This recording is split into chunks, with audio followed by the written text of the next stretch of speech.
दिन होना चाहिए मंगलवार, फोड़कर उसके अंदर का फल निकालना, उस फल को शिवलिंग पर चढ़ाकर 1 लोटा जल शंकर भगवान को समर्पित कर।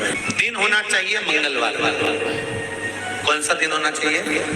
जम के बोलो जरा, मंगलवार समर्पित करो।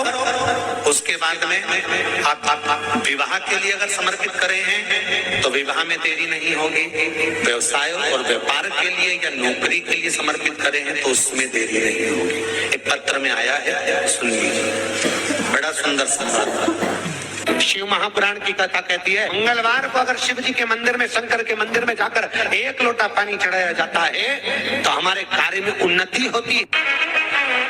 हाथ में जल का पात्र हो, शंकर के मंदिर में जब तुम जा रहे हो, शिव के पास जब पहुंचो, जल से हाथ लोटा जल का तुम बाबा को समर्पित कर रहे हो, जल चढ़ा रहे हो, उस समय पर बाबा से जरूर कहो, बाबा बहुत दिन हो गए, बहुत दुखी हूँ, हे मेरे शंकर, मेरे कुबेरेश्वर महादेव, मेरे महाकाल राजा, मेरे इस हाथ को अब तुम पकड़ लो बाबा, बहुत दुखी हूँ, अब तुम थाम लो बाबा।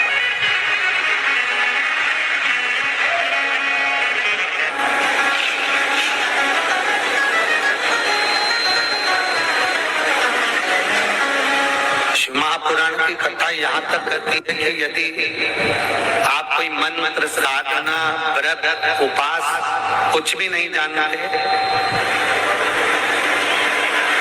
तो बेलपत्री के वृक्ष के नीचे 1 लोटा जल चढ़ाओ, प्रदोष की प्रदोष 1 घी का दीप लगाओ और बेलपत्र के वृक्ष के नीचे की मिट्टी का ही तिलक लगाओ।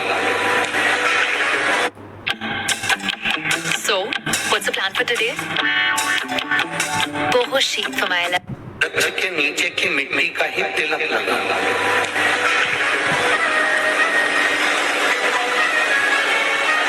बेलपत्र के वृक्ष के नीचे की ही मिट्टी का तिलक।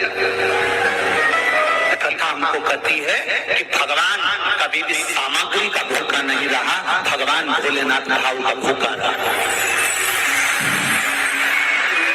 भगवान शंकर को रिझाने के लिए सामग्री की जरूरत नहीं है। कोई चीज तुम पशुपति व्रत करने के लिए गई हो, थोड़ा सामान तुम्हारा घर पर छूट गया, मान लो तुम्हारा कंकु, रोली, मोली, चंदन, हल्दी कुछ घर पर छूट गया, बस एक चीज ना छूटे, जो 6 दिए हैं वो और प्रसाद के 3 हिस्से। जो प्रसाद तुम लेकर जा रहे हो उसके 3 हिस्से करने का सामान वो छूटना नहीं चाहिए। बाकी का तुम्हारी मोली घर पर छूट गई, रोली घर पर छूट गई, चंदन घर पर छूट गया, अगर तगर घर पर छूट गया, कपूर घर पर छूट गया, लोटा पानी का घर पर छूट गया, कोई सामान तुम्हारा घर पर छूट गया, चल जाएगा, बिल्कुल चलेगा। तुम उसमें चिंता मत करना कि मेरी थाली में ये नहीं। गणगौर की पूजन करने जाती हैं माताएं, इधर गणगौर होती है कि नहीं होती हमको नहीं मालूम।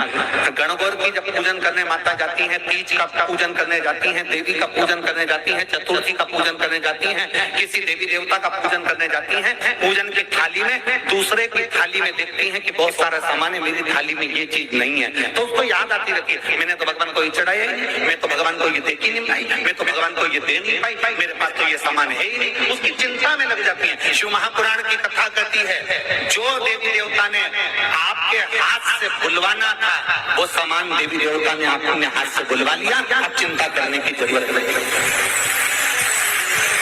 आप ये टेंशन मत लो कि मेरी थाली में ये नहीं है, मेरी थाली में ये है, ना ना, आप तो भगवान के भरोसे छोड़ दो कि तूने जो कहा मैं वो लेकर आ गई, तूने जो मुझे बुद्धि दी उस बुद्धि से मैं लेकर आ गई, तूने जो मुझे आज्ञा करी मैं वो लेकर पहुंच गई। अब मेरे पास में ये नहीं कि मैं ये भूल गई, मैं ये रह गई।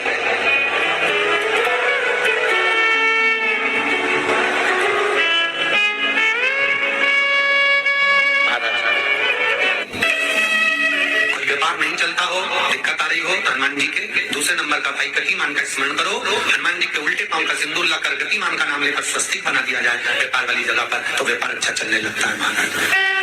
कोई व्यक्ति पैसा खा गया, नहीं दे रहा, बहुत परेशान हो गए, मांग मांग कर दे गए, नहीं दे रहा, हाथ जोड़ लिए, पांव जोड़ लिए, सब कुछ कर लिया, नहीं दे रहा, तो हनुमान जी के तीसरे नंबर का भाई रतिमान, रतिमान, रतिमान, रतिमान, रतिमान का नाम लीजिए, पीपल के पत्ते पर लाल सिंदूर से जो व्यक्ति पैसा लेकर गया उसका नाम लेकर बहते हुए पानी में अपनी कामना कर रतिमान का नाम लेकर छोड़ दीजिए। 15 दिन में रतिमान ऐसी उतावली मानक मचाता है कि उसको हाथ जोड़कर वो खुद फोन लगाकर बोलता भैया तेरा मैं पैसा लौटा दूंगा। रतिमान का स्मरण किया जाता है।